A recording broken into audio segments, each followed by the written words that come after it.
From DLA Piper, this is the U.S. Latin America Panorama Podcast. This podcast series focuses on the latest developments across the Americas and globally, highlighting business, legal, economic, and political developments affecting businesses daily. This episode focuses on key competencies of today's in-house lawyer, a look at the keys to success for multinational legal teams. Competencias clave del abogado in-house en la actualidad. Una mirada de las claves al éxito de equipos legales multinacionales. Our featured speakers are Marco Salgado, partner and practice group leader in DLA Piper in Chile, and Jimena Santibáñez, general counsel at Walmart Chile, and Andrea Convalia, head of legal and compliance officer at Roche Chile. Muy bienvenidos a este podcast que hemos organizado en DLA Piper con el objeto de tratar temas que consideramos son relevantes en la práctica del derecho y en particular dentro de compañías multinacionales. Sobre este tema, creemos que sería un error tratar la práctica de los abogados en las multinacionales desde la perspectiva de las oficinas de abogados. El abogado in-house enfrenta un paradigma que no tiene necesariamente un paralelo en las oficinas de abogados. Por lo tanto, no buscamos centrar la conversación sobre la base de lo que los abogados de oficina entendemos, sino que más bien lo que los propios in-house entienden de su propia práctica. Y para eso tenemos dos invitadas. En primer lugar, a Jimena Santibáñez, quien es la General Counsel de Walmart Chile, y Andrea Convalida, quien es la General Counsel de Roche Chile. Así que muy bienvenidas, Jimena y Andrea. Gracias por acompañarnos. Gracias, Marco. No, muchas gracias a ustedes por la invitación. Muy buena idea. Encantado. Ojalá que sea de utilidad no solamente para reflexionar a modo de mercado, sino que también para visibilizar este trabajo que ha variado o ha ido avanzando, podríamos decir, a través de los años y explicarle a aquellos que pueden estar interesados en desarrollar una carrera dentro de gerencia legal o dentro de una multinacional, pensándolo a lo mejor no solamente en la gerencia legal, de qué se trata este mundo. Así que nada, muchas gracias nuevamente por acompañarnos. Y para empezar a conversar, me gustaría pedirles a cada una brevemente que nos comenten cuál ha sido su recorrido dentro de multinacionales. Sabemos que las dos son abogadas, que han estado perfeccionándose a través de los años, pero un breve recorrido nos serviría mucho para poder entender naturalmente los pasos que da un in-house en una compañía como las que ustedes se desempeñan. Andrea, si nos cuentas tú un poquito. Claro, gracias, Marco. Yo estuve, cuando egresé de la universidad, trabajando 4 años en un estudio de abogados, principalmente dedicado a bancos, como abogados externos de bancos. Y ahí tuve mi primer acercamiento a las industrias reguladas. Y luego de un breve paso de stay-at-home mom y fail entrepreneur, que algún día ya les contaré cómo fue eso, Andrea, dueña de tienda de retail, justamente me uní a uno de los grandes retailers de Latinoamérica, trabajando en el área corporativa, banca, seguros, finanzas. Estuve ahí unos 5 años, cuando llegó un súper desafío de unirme luego de una multilatina a una multinacional, un grupo francés de belleza, donde tuve 6 años, responsabilidades en Chile y de data privacy para Chile y Perú. Y en mi más reciente posición, que ya va 4 años y medio, parece una locura, me uní a Roche, una empresa líder en biotecnología de casa matriz en Suiza durante la pandemia. Así que muy contenta de llevar ahora la responsabilidad de legal, de compliance y de SHE, que es Security, Health and Environment para la afiliada de Chile. Jimena, por tu parte. Bueno, yo también, igual que Andrea, tuve un paso fugaz por un estudio de abogados, recién terminando la universidad, unos 4 años estuve en un estudio de abogados viendo temas corporativos. Tenía 2 áreas, corporativo y litigios. Yo estaba en el mundo corporativo. Y luego de esos 4 años me fui a trabajar en compliance en una empresa de servicios financieros europea. Tuve algunos años en Chile y después me fui a trabajar a la casa matriz en Europa. También estuve un par de años allá. Cuando volví a Chile, tuve un emprendimiento, pero dentro del mundo legal, siempre en servicios legales y de compliance. Y cuando estaba en eso, en el mundo independiente, recibí una llamada de Walmart, porque justamente querían armar y robustecer más bien su área de compliance. Esto fue el 2013. Yo, bueno, naturalmente contesté ese llamado pensando en que tenía un cliente nuevo y que podía vender unos servicios, etcétera, pero lo que andaban buscando era justamente el rol de Chief Ethics and Compliance Officer. Después de mucho conversar, finalmente decidí volver al mundo dependiente y asumí un rol interno.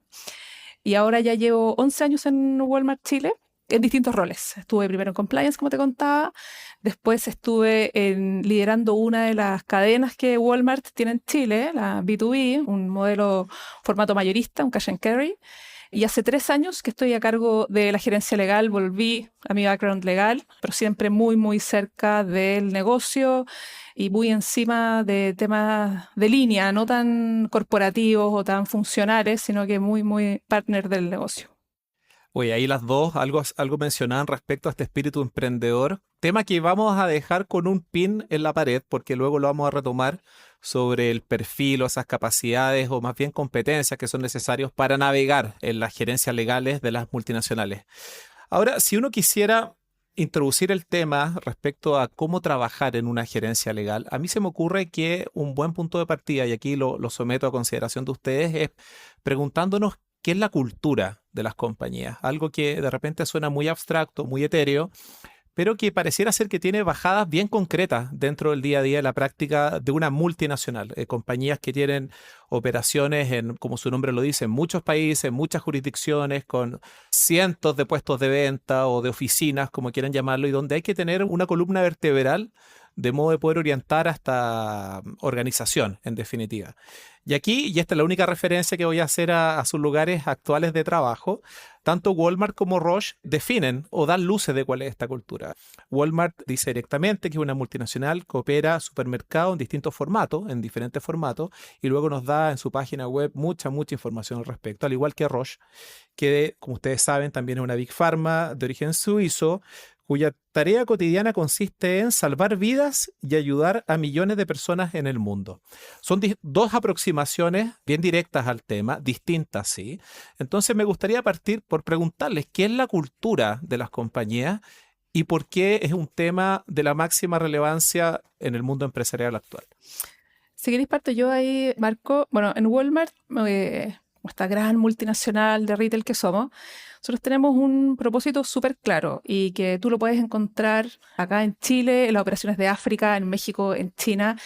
Y esa cosa común, esa cultura común, esa alma común, esa forma de hacer las cosas, de enfrentar los problemas, de tomar las decisiones que compartimos todos, te diría que sin excepción, que es ahorrar tiempo y dinero a nuestros clientes para que puedan vivir mejor. Entonces, aquí de fondo, es una frase bien simple, pero de fondo te dice, y es como la carta de navegación, el cliente está siempre al centro. Todas las decisiones, el cliente tiene que estar al centro.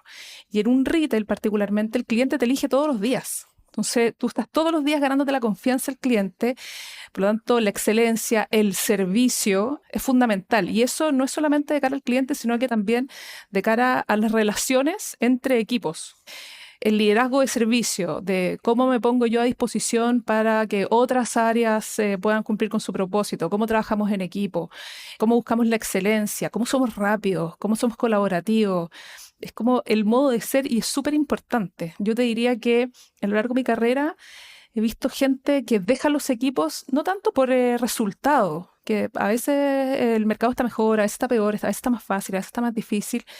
Eso no es lo que define. Yo creo que lo que sí es lo que define tu carrera y el éxito que tú puedes tener en una carrera corporativa es el fit cultural. Si tú formas parte, si entiendes los códigos, entiendes los valores, los compartes, los vives, son importantes para ti, eso determina gran parte del éxito en tu carrera corporativa. Súper importante. Súper. Oye, gracias, Jimé. Y sumándome a lo que tú dices, que suscribo plenamente, cuando tú te preguntas cómo logran organizaciones tan grandes como Walmart en el mundo, como Roche en el mundo, con no sé cuántos usos horarios manejamos, con presencia en, no sé, más de 80, 100 jurisdicciones, ¿qué es eso que nos une? Es precisamente la cultura. Entonces, la cultura no solo es algo, por así decirlo, intangible, sino que es una de las formas en las que alcanzamos el éxito. Y ese éxito se define, como lo decía la Jime, para ellos llegar a más consumidores a los mejores precios. Para nosotros es hacer hoy lo que los pacientes necesitarán mañana. Entonces, esta cultura se vuelve muchas veces el cómo alcanzas esos objetivos de negocio que tienen una relación directa con el propósito. con los valores de la compañía. Entonces, cuando tú te preguntas cómo se trabaja en Roche, se trabaja en base a nuestros pilares que son integridad, coraje y pasión. Y en cualquier lugar del mundo en el que tú te desempeñes en Roche, estás hablando de estos códigos, estamos hablando de ese levantarse pleno, levantarse a servir a otra persona genuinamente poniendo a disposición lo que somos. Y de repente pasa, no sé si les pasará a alguno de los que nos están escuchando, que desde el área legal te percibes un poco alejado, o del consumidor, que a la Jimmy no le pasó tanto por suerte porque tuvo esa oportunidad preciosa de liderar directamente un área. Pero nosotros los juristas normalmente estás lejos del impacto o no se percibe tanto. Y es a través de la cultura que personas que estamos en área como legales que puedes percibir el cambio que estás haciendo en el mundo. Así súper chiquitito puede ser un contrato, un proveedor, un cliente, una relación laboral a la vez. Además que, ¿sabéis que al final, sobre todo hoy día, hay muchas cosas que son copiables? Tú la tecnología la puedes copiar. Tú, en mi caso, tu competidor se puede poner con un local al lado. Te pueden copiar el producto. Te pueden copiar tu modelo operacional. Lo único que no es copiable es la cultura. Eso es lo que realmente hace la diferencia. Entonces, uno realmente tiene que invertir tiempo en cultivarla, en abrazarla, en recordarla, porque como te digo, es una ventaja competitiva. No es simplemente una cosa, una declaración linda, es lo que realmente te hace diferente y en nuestro caso nos hace ganarnos la confianza del cliente todos los días, que todos los días hay una oportunidad de ganarla y todos los días hay una oportunidad de perderla. Total. Y ahí conecto con dos cosas más, Jimé, que creo que son súper relevantes de tener presente en compañías como las nuestras. Cuando eres un ciudadano corporativo multinacional, tu estándar con el que se te mide en la jurisdicción es normalmente superior al que se mide el resto de los ciudadanos corporativos. Entonces, tu relacionamiento externo con el ecosistema en el que estás inserto tiene que ser de impecabilidad. Y ahí, no sé, existen diversas fórmulas de compliance para ponerlo en práctica. En mi experiencia, lo que resulta es instalar ese mindset, esa cultura de cumplimiento, de actuar de acuerdo al bien, y si algo no perfuma bien, consultar rápidamente a tu equipo de compliance o a tu línea directa, eso por un lado. Y segundo, el mindset. Cuando hablamos de, no sé, yo les contaba, hay una vacante en determinado equipo, ¿qué es lo primero que las personas te comentan? Please, que sea alguien con el mindset de la empresa, con el mindset de Roche, que tenga esta cultura de integridad, de coraje, de pasión, o que entienda las formas de trabajo y lo que hablaba la Jime del fit cultural en equipos legales de multinacionales es un súper desafío y al final las competencias técnicas se aprenden, se estudian, pero lo que requiere más trabajo, más dedicación y más cariño por lejos debe ser esta construcción del clima. Pareciera ser que de lo que ustedes han comentado respecto a la cultura se requieren dos elementos centrales. Uno, que sea un mensaje que sea rápidamente identificable por toda la organización. O sea, no es momento de, en ese mensaje inicial, hacer una bajada muy amplia. Y segundo, tiene que ser un mensaje también que mueva voluntades, que no solamente mueva la reflexión, sino que también inspire. Pareciera ser así, ¿no? Que tiene que tener esos dos componentes. ¿Lo ven de esa forma? Para mí creo que sí, totalmente. Y tiene que ser algo que te conecte rápidamente con un propósito a distintos niveles. Hay gente que tiene background súper sofisticado y hay gente que tiene un background mucho más simple y a todos nos tiene que llegar por igual. Y para aquellos que nos están escuchando, que eventualmente quieren iniciar una carrera en una compañía o quieren perseverar y crecer mucho más en una compañía, personalmente creo que es súper importante que uno conecte también a nivel individual, a nivel personal. Yo estoy súper contenta en Walmart y me gusta mucho y me apasiona y me encanta el cliente y me levanto contenta, etcétera, a pesar de que obviamente hay días que la pega está más latera. O sea, cuesta más. Sí, no todos los días son súper entretenidos y no cada tarea que uno tiene que hacer es súper entretenida. Pero Raya para la Suma a mí me encanta porque a mí me conecta el propósito. Yo creo que hacer que la gente viva mejor. Y las cosas que en Walmart son importantes, que te comenta el servicio, la integridad, el respeto por el individuo, poner a otro en el centro, es algo que para mí también personalmente es importante. No es tan distinto de lo que yo le enseño a mis hijos en la casa. ¿Te fijas? Entonces me suena súper natural estar donde estoy. Y creo que eso es súper relevante. Si uno está un poquito a contrapelo, si no está ahí cómodo, es poco probable que se estar en el tiempo. Yo creo totalmente lo que estás diciendo, Jime, y se requiere, como decías tú, un análisis individual de cuál es tu propósito en la vida. Y una vez que logras acercarte a aquello, porque es algo que aparte va a estar en constante evolución y uno va mutando y evolucionando, es mirar en qué lugar en el mundo yo puedo realizar el impacto que sirve a mi propósito. Y no es casualidad que la Jime esté trabajando con consumidores, no es casualidad que yo esté trabajando con pacientes, son elecciones de vida que nos han conducido hasta acá.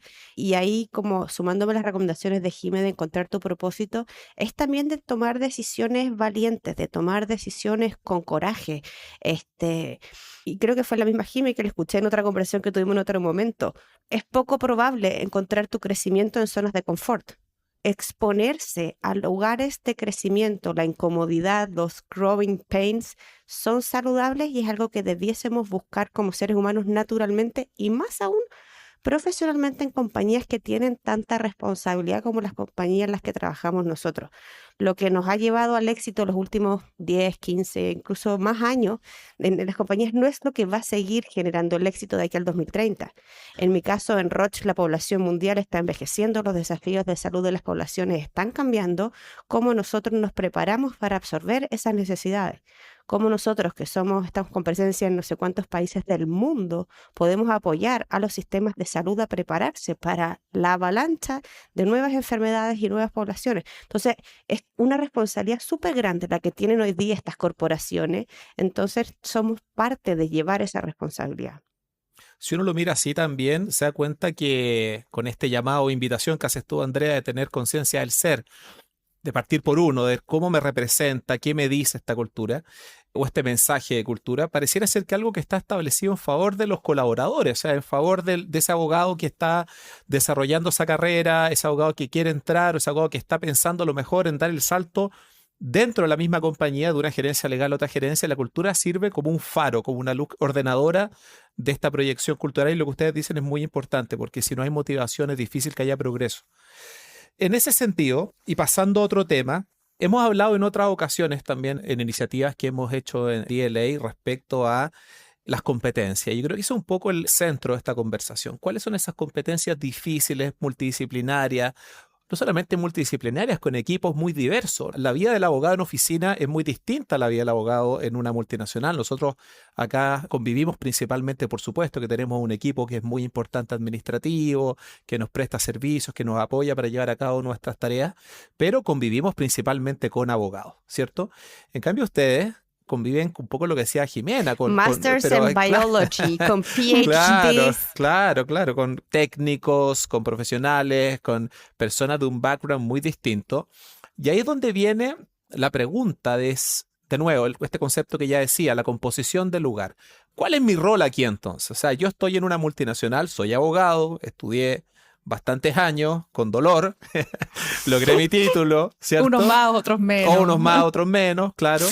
Bastante. Pero estoy aquí, me traen por eso. Pero una vez que llego acá, pareciera ser que no solamente me piden que diga qué es lo que dice la ley, parece que me piden más. Entonces, sobre esas reflexiones que me encantaría saber su opinión, porque yo como prestador externo y nosotros como oficina de servicio hemos visto un cambio radical en los últimos 15, 20 años sobre cómo se entiende el rol del abogado interno, sobre cuáles son las competencias que por lo demás son cada vez más exigentes. Entonces, quería reflexionar ahora sobre ese rol en estos equipos multidisciplinarios con los que ustedes conviven.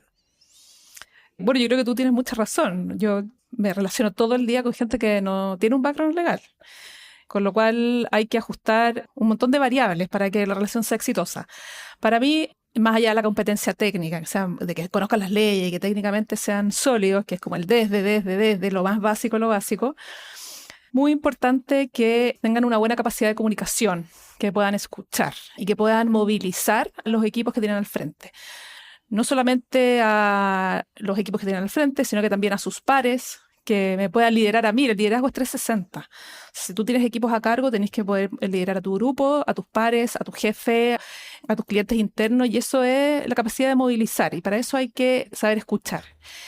Necesito que sepan mucho de negocio, que entiendan mucho de números. Entonces, esos que son esos abogados que entraron a estudiar Derecho porque no querían saber nada con los números, no es un buen, no es un buen destino, porque no, yo para poder negociar bien, hacer un buen contrato, qué sé yo, litigar bien, etcétera, necesito entender el caso de negocio, necesito entender la creación de valor, en qué momento se produce, cómo se produce, y esos son números. Entonces, uno tiene que tener aproximación a eso. Mucho también de data, de hablar con facts, con datos, la capacidad de síntesis, ¿te fijáis? La innovación, puras cosas que a mí por lo menos no me enseñaron en la universidad. O sea, Total. cómo leer un estado de resultados, cómo pararte y tener una discusión con uno que estudia ingeniería. Y de vuelta, en mi mundo también, o sea, poder tener una buena conversación y dar un consejo end-to-end, que creo que eso también es otra diferencia de los abogados internos, que tú tienes que ser parte del diseño de un negocio, pero también tienes que hacerte cargo de la solución final. No es solamente dar la recomendación y ojalá que te vaya bien, me cuentas, sino que uno realmente tienes que hacerte cargo de si se cumplió el objetivo, el indicador de negocio que andamos buscando o no. Con todo tipo de perfiles, de gente, como te decía, súper sofisticada, con posgrado en el extranjero y con gente, en mi caso, que lamentablemente no pudo terminar la enseñanza media. Y a todos tengo que poder atender igual. Entonces, como te digo, es gente, o sea, es un desafío que involucra muchas variables que a mí por lo menos no me enseñaron. Y yo estudié hace un tiempo, pero no hace tanto tiempo. No sé. Ahí creo que las universidades tienen también un desafío para revisar cómo qué profesionales están formando. Absolutamente. Y conecto, Jimé, con lo que decías tú. Creo que el business acumen es algo que absolutamente diferencia a los abogados in-house. Entender qué es tu negocio, cómo funciona, dónde está el 80-20, dónde están los pain points. Conecto con lo que decías tú de escuchar. Y hay un desafío adicional para los que tenemos formación jurídica, que es un escuchar para entender, no es un escuchar para responder o para contestar. Es esa escucha profunda en que realmente estás sintonizando con lo que el otro te está tratando de transmitir en distintos niveles de profundidad. Y luego con esa escucha activa, lograr el manejo de stakeholders que decía la Jime, que es crítico en total multidisciplinario, multinivel en una multinacional. Y creo que esas dos cosas se resumen en curiosidad. El business acumen, en la escucha activa, tiene que ver con la curiosidad. Las dos llevamos bastante tiempo en nuestras empresas, la Jime con distintos roles, pero es siempre y cada día distinto. Y si eso no ocurre por cosas de la vida que te pasan, seguramente nosotras vamos a estar buscando solas ese próximo desafío que tiene que ver con la curiosidad de la mejora continua. Y creo también que hay una competencia que cada vez empieza a ser más importante para las personas que estamos en este nivel, que es ese leadership senior, como decía la Jime. Ya no solo se espera que lideres el área de legales, sino que además ejerzas un liderazgo por influencia a toda la organización. O sea, estar sentado en la mesa donde se toman las decisiones tiene esa responsabilidad y somos también gestores del cambio cultural en nuestras compañías. Entonces, en resumen, de esas como competencias que tú decías, Marco, diría curiosidad, no parar de hacer preguntas por más que pase el tiempo y de repente uno dice, uy, ha pasado demasiado tiempo, tal vez ya es muy tarde para hacer esta pregunta. No, seguir preguntando, seguir escuchando y cosas que de repente parecían súper disruptivas, que curiosamente la Jime hacía, yo también hago, es medirnos a nosotros mismos. ¿Qué opinan nuestros clientes internos? Y tengo una súper discusión interna con la nomenclatura de cliente interno, pero ok, ocupémoslos para efectos de que se entienda la idea. ¿Qué están opinando de ti? ¿En qué áreas puedo yo mejorar? Porque al final nosotros somos una parte del proceso total para satisfacer la necesidad de alguien. Un consumidor o un paciente, tenemos que entender que si nosotros no estamos on time, en tiempo y forma, alguien va a tener un daño. Entonces es súper importante tomarnos esa responsabilidad muy en serio. Sí, ahí ustedes dicen algo bien interesante que también de este lado de la mesa es un mensaje para los que nos consideramos socios comerciales de los clientes, que es entender ese negocio. Y ahí de repente lo que ha pasado, a lo menos que se ha visibilizado, es cómo las gerencias legales también han hecho crecer sus propios equipos, producto de la necesidad de entender el día a día de ese negocio, que es muy difícil de comunicar a un asesor externo si es que asesor externo no está realmente en sintonía con los dolores de los clientes. O sea, pareciera ser un camino también. Si no tienes ese asesor afuera, bueno, te lo tienes que generar dentro también, porque de otro modo el negocio no te va a esperar para que tú vuelvas con una solución, ¿no? Totalmente. Mira, a mí me tocó, yo empecé en este rol hace 3 años, me tocó como la transformación del retail. La explosión del e-commerce, la irrupción de nuevos competidores, de nuevos jugadores en el mercado, un consumidor que ya no solamente tenía 3 o 4 opciones en Chile, sino que tenía muchas más opciones locales, extranjeras, mucho más competitivo.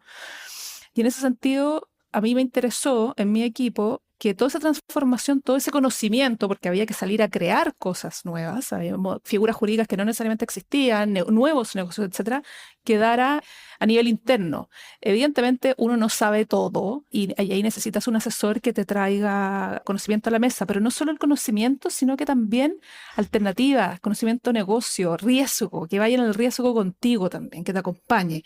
No sea solamente como, oye, la ley dice esto, la naturaleza jurídica de las cosas que yo creo que nos importa súper poco a la Andrea y a mí, sino que una solución de negocio, una recomendación de negocio en un rango. Claro. Para mí eso es lo que yo valoro de un asesor externo, que me acompañe. Sí, absolutamente. Absolutamente. Y además que, no sé, por lo menos hay muchas situaciones, y seguramente a la Jimena también le ha pasado, mi compañía está literal en el límite de la innovación científica. O sea, estamos creando moléculas para taclear enfermedades de altísimo impacto a nivel mundial. Entonces, mis científicos están tratando de buscar una solución con una molécula y luego, ¿y cómo se efectiviza eso en un contrato? ¿Cómo se hace eso, la interacción con la universidad local, con la academia, con los profesionales de la salud? De nuevo, estáis recorriendo también en el mundo legal uncharted territories. Y muchas veces internamente estamos aprendiendo, a lo más puedo recurrir a gente de otras jurisdicciones que ha tenido algo más de experiencia, pero recurrir a ese consejero externo que también tiene una red global, que también tiene experiencias, te sirve para hacer ese sparring partner, thought partner, para desafiar esas ideas de repente o muy locas o muy creativas, porque estamos navegando áreas de innovación legal y necesitamos como juntar todo ese conocimiento de alguna forma, y esos son los consejeros externos. Ujú. Claro que sí. Oye, volviendo al tema de las competencias internas, que yo creo que es un temazo, Andrea o Jimena, no recuerdo bien, hablaba sobre la gestión de los proyectos. Nosotros lo vemos bastante. ¿Qué tan importante es tener competencias específicas sobre gestión de proyectos, sobre desempeño, sobre medición? Esa es la primera pregunta. Y la segunda es, ¿dónde aprendo esto finalmente? Ya que sabemos que la universidad no lo entrega. Para mí es súper, súper, súper importante, sobre todo después de mi paso por el negocio, mi mente se cuadriculó bastante. No sé, para mí como la gestión de proyectos y cómo vamos a implementar regulación nueva, qué impacto tiene en el P&L, qué esfuerzo operacional requiere, etcétera, es súper importante. Efectivamente, a los abogados no se les enseña. Y los abogados que trabajan en mi equipo te podrán contar lo que sufren cuando yo les pido y los mando de vuelta, etcétera. Afortunadamente para ellos y para mí, yo tengo un equipo diverso, no tengo solamente abogados en el equipo, tengo gente de otras formaciones, de otras experiencias, del mundo más matemático, justamente de gestión de proyectos, etcétera. Y es súper interesante porque aquí estamos entre abogados y uno como que se tiende a creer un poco la muerte porque es una carrera que ha sido tradicional, que tiene un montón de años y uno estudió y el posgrado y la no sé qué. Y en la otra parte del equipo tengo gente de carreras mucho más técnicas, sin tanto background académico, mucho menos glamoroso, que para mi gusto le enseñan mucho más ellos a los abogados que los abogados a este otro equipo. Sí, lo vemos seguido. Sí. Entonces, claro. A todo nivel, ¿ah? O sea, a todo nivel. En las oficinas también, o sea, de repente las más grandes enseñanzas las tienes del mundo real. Totalmente. Que es el mundo del Excel. Y además, o sea, yo tengo la suerte de tener un equipo multidisciplinario, que eso también es súper enriquecedor para mí también como líder. Entonces, mi equipo aprende mucho entre ellos. Yo tuve la suerte que en esta empresa de servicios financieros europea que te contaba, me mandaron a estudiar gestión de proyectos, porque sacaron una certificación. Claro. ¿Sabéis qué? Anda a estudiar. Pero no es lo habitual. Creo que eso tuvo una suerte que tuve yo. Pero pareciera ser que ahí hay un espacio, ¿ah? O sea, cuando hablamos de cultura, cuando hablamos de un trabajo serio hecho a nivel de multinacionales, con una carrera que es proyectable, es tratar de ponderar si es que en ese lugar, si es que en esa empresa existen justamente estos recursos a la mano de las personas que están haciendo una carrera adentro. A mí me da la sensación, aquí no tengo el Excel, Jimena, pero me da la sensación que las compañías, y particularmente multinacionales del nivel como las que ustedes trabajan, sí están tomando esta posta. O sea, entienden que si vamos a tener equipos multidisciplinarios, que si vamos a tener equipos donde los proyectos se ven en conjunto, necesariamente tengo que nivelar un poco la cancha con cierta, no diría matemática básica, pero con un lenguaje común que a su vez engarce en la cultura. Pareciera, tengo esa percepción, no sé si ustedes tienen la misma, de nuevo, esto es a nivel de percepciones, no tengo la data dura. Yo creo que totalmente las compañías ya se dieron cuenta en general y hace mucho tiempo del valor de invertir en entrenar a tus personas en eso que necesitas. Y para los equipos legales se hace aún más crítico porque, como decíamos, no tenemos esas habilidades o conocimientos de base y tenemos que adquirirlas. Cómo se adquieren o en la práctica o estudiando, pero adquirirlas en la práctica es una curva de aprendizaje, en mi experiencia, lenta y dolorosa. Y seguramente vas a ver fallar al menos 2 proyectos antes de entender que necesitas conectar con la network, como dice Jimé, que tiene en su equipo personas de backgrounds profesionales distintos, o yo, por ejemplo, tengo la suerte de recurrir a mi network de Latinoamérica, necesito un Agile Coach, necesito un Project Manager. Y adicionalmente a eso, la sofisticación de la administración de un departamento legal interno está llegando a tal punto de que hay carreras nuevas dentro de legales. Está Legal Design, Legal Operations, hay toda una beta gigantesca de Legal Tech. Tengo la suerte de participar en un proyecto con la casa matriz en que debemos ser 2 abogados, el resto son desarrolladores de software, equipos de TI, entonces hace falta 100% y mi recomendación es estúdialo, búscalo, seguramente en todo el catálogo de P&C, de personas y cultura que existe, la organización multinacional a la que pertenezcas, están ofrecidos estos entrenamientos que para legales yo creo que marcan una gran diferencia en la gestión diaria, no necesariamente de grandes proyectos de implementación. O sea, el ver un proceso end-to-end manejado con un ways of working establecido, con una gobernanza, con mediciones claras de qué es el éxito en esto, es un cambio de vida. Uh-huh. Ojalá esto lo escuchen las universidades. Yo estoy un poco perdida con las últimas mallas, pero creo que hay un gran espacio ahí.